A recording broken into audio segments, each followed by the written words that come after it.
It's been a busy season for Android dogfights, my friends, but this one's going to be particularly interesting because it's two beautifully designed Android handsets that, at least design-wise, can compete with the Apple iPhone 5. How's it going, guys? I'm Aaron Baker from PhoneDog. This is the HTC One, and this is the Google Nexus 4. Both hot, well-known, well-respected Android handsets. Which one's going to come out on top? We're doing a PhoneDog dogfight to find out. Is it the One or the Nexus 4? Join me, and we'll find out.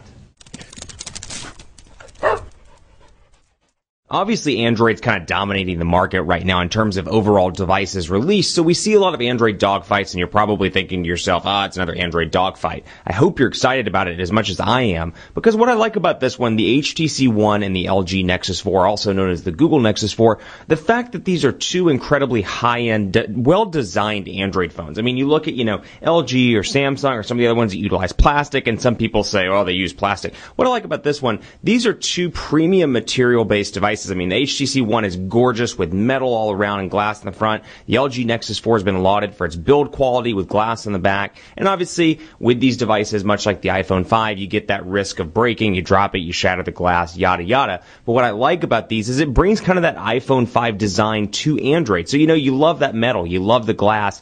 Up until about a year ago, or I'd say 6 months ago, it was really hard, if not impossible, to find a device that really compared in terms of a hardware standpoint, just strictly from an exterior hardware standpoint, to the Apple iPhone 5 if that was what you wanted. So you're kind of presented with this conundrum between, do I go with the iPhone, assuming you're OS agnostic, you were kind of presented with this, do I go with the iPhone for the hardware, or do I go with Android for the software, or maybe I like little things about iOS and Android, or, just presented an interesting issue. But these are two incredibly well-designed Android handsets. Now, the HTC One is coming soon to the U.S. It's coming to AT&T, Sprint, and T-Mobile in silver and in black, 32, 64 gigabyte variants, and specs are impressive as well. I should note that 32 or 64 gigabytes is totally dependent on what the carrier decides to carry in their retail stores and online. So maybe like Sprint will just carry 32, for example, and AT&T may carry 32 and 64, whatever the case may be. I'm just guessing there. I actually don't know. But AT&T, Sprint, and T-Mobile. Specs-wise, 1.7 gigahertz quad-core Snapdragon 600 CPU, so it's utilizing the new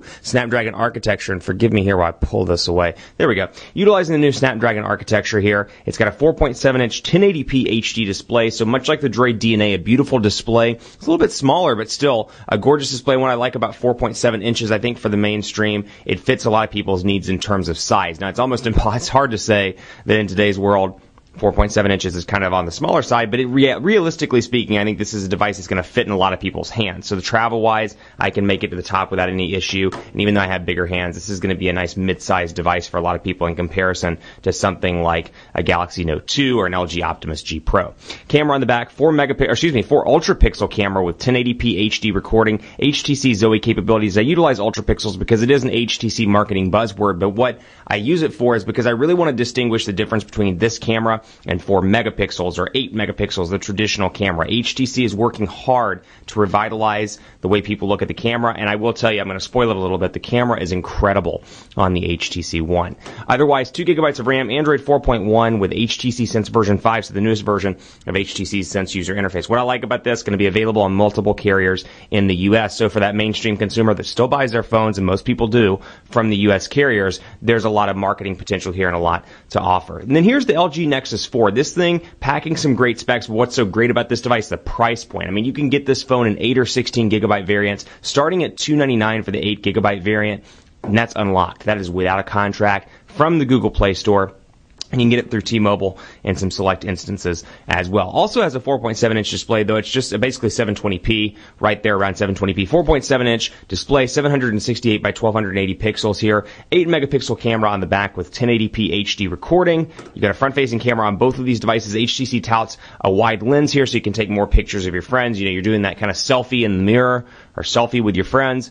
I can't believe I just said selfie on camera. But anyway, you can do that. Hey, you know what? It's Tuesday. It's Tuesday morning. And 1 cup of coffee. I mean, give me a break here. It's sick nasty. It's cray-cray. as the kids say. Or maybe it's cray. I actually don't know if it's... I'm getting sidetracked. Anyway, here's the device, Android 4.2.2, and it's a stock build. It is a Nexus device, so following along with the HTC Nexus 1, Nexus S, Galaxy Nexus, and then the Nexus 4. Really a beautifully designed device, and the fact you can get it for $300 without a contract is really nice. That said, both of these have non-removable storage, 8 gigabytes and 16 gigabyte options over here. So if you are a music buff or video buff or somebody that uses your device and stores a lot of stuff on it, this may be a harder sell for you, although a lot of people really like that stock Android.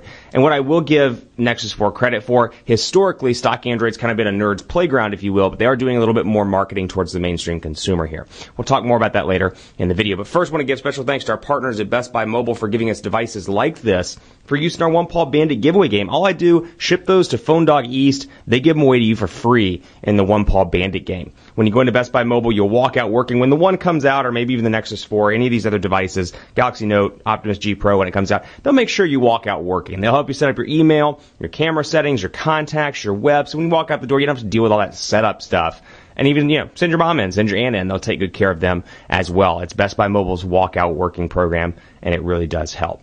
Let's take a look at messaging here and just jump right in because I want to show you the keyboard here on both of these devices. And the improvements LG and Google has made to the Android 4.2 keyboard, but then HTC's made to the Sense 5 keyboard. Really a beautiful keyboard over here. And if you've watched my videos, you know my love for the Droid DNA and the HTC One Axis keyboard. That's Sense 4 Plus. They improved it from Sense 4 and 4.1. Really impressed with it on Sense 5. Incredibly easy to type on. The autocorrect is very good.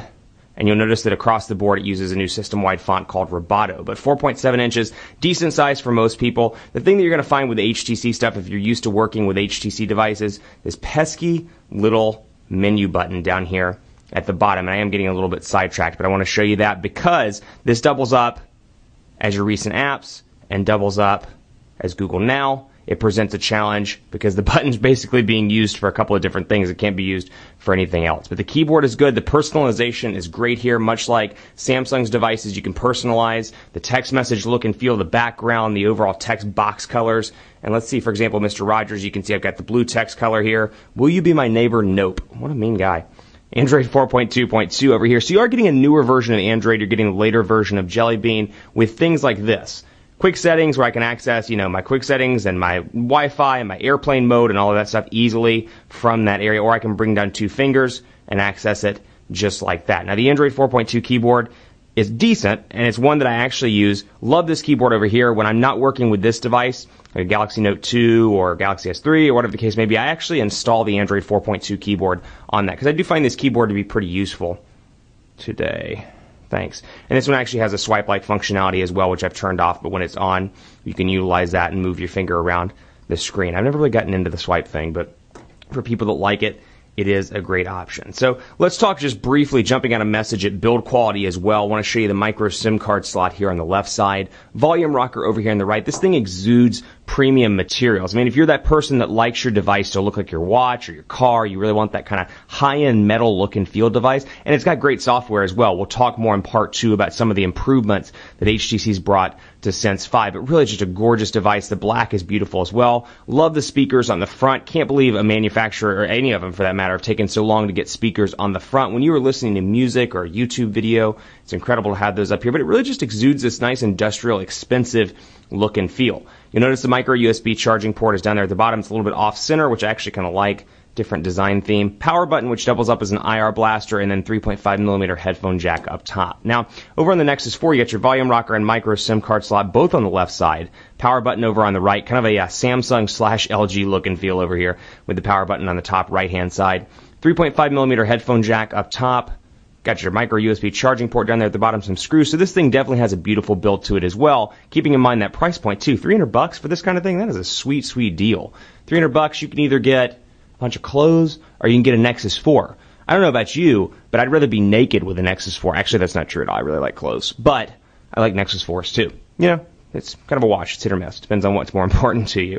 I'm going to be quoted on Twitter for this. I absolutely know it. But you can see over here, stock Android 4.2.2, no carrier installed applications on either of these devices because this is actually an unlocked HTC One. Now, expect it to have some AT&T or T-Mobile or Sprint stuff when it comes to the States, but it will have LTE. That's the one downside down here. It only has HSPA+, though I will say on AT&T you can maximize out at 21 megabits per second, T-Mobile at 42 megabits per second. So it's decent HSPA+. It's not bad depending on your market, but if you're used to LTE and you're in a market like me, for example, Dallas, which is one of AT&T's 2 home markets, where LTE is, 20 to 40 megabits per second on a regular basis, depending on where you are, it's really hard to go back to HSPA+. So I think it's going to depend on your individual market conditions and what you're used to.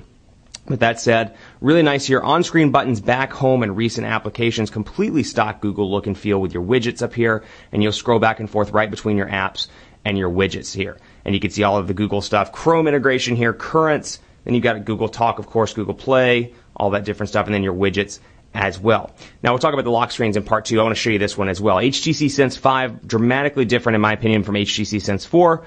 And 4, actually both 4 and 3.5 and all the ones before that. So you got Blink Feed over here, which Blink Feed, think of it like Flipboard. You can aggregate your social media stuff, Twitter and Facebook. And what this is intended to be is something like, you're at the bus stop, you're in a cab, moving from one meeting to the other. You just want quick and easy glance at your information. You want to see Twitter, Facebook, and you don't really want to go into the applications.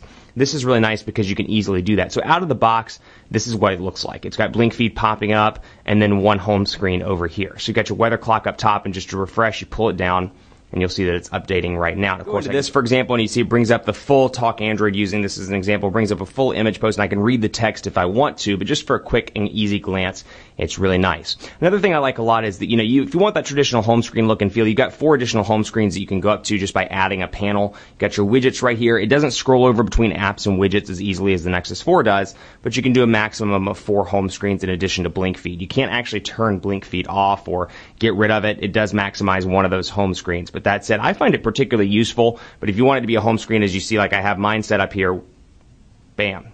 All I do is unlock it, and it goes right to a traditional home screen. So you've got the options there. And again, Blink Feed is one of 2 things that I find particularly useful on this device. And we'll talk about Photosphere here. So in part 2, camera, Photosphere, HTC Zoes, all that good stuff coming up in part 2 of a dogfight battle between the One and the Nexus 4. You're definitely going to want to stay tuned.